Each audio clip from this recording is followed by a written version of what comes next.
Hvala vam lijepa. Neovisna lista, Mladen Švarc, izvolite. Ja sam Mladen Švarc u ime Boga i hrvatskog naroda. Hrvatska braćo i sestre, slušajte.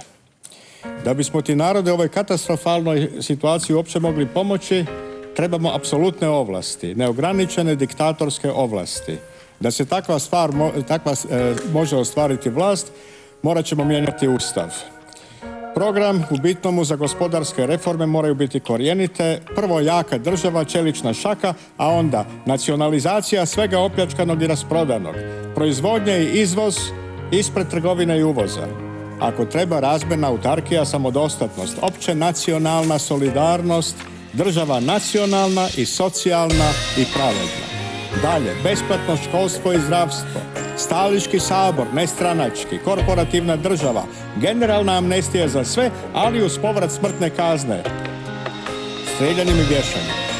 Zaštita časti hrvatske nacije. Ne u EU, ali nažalost ulazimo i trebamo jaku vlast da nas zaštiti od Europske unije. Neutralna republika, dobri bilateralni odnosi sa svima, obnova i jačanje hrvatske oružane sile, van iz NATO pakta iz Haga. Vrijeme je isteklo, nažalost svjetlo je pregorilo. Je odgovorno skrbio pokrajinama. Gospodine Švarc, ovdje stajemo. Iskoristit ću repliku za nastavak. Repliku ćete nastaviti u trenutku kad dođe do te situacije za replike. Evo, prvi put smo čuli poziv na diktaturu.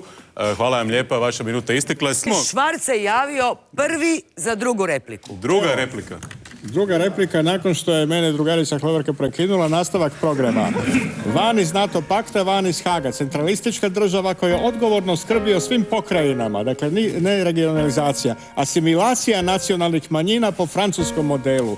Hrvatska na svojem prirodnom, etničkom i povijesnom prostoru, posvemašnja demografska, duhovna i tvarna obnova, identitet i suverenitet. Red, radi, stega, vođa, gotovo. Elita, narod. Za dom spremni. Druže, gotovo. Za dom zdravlja.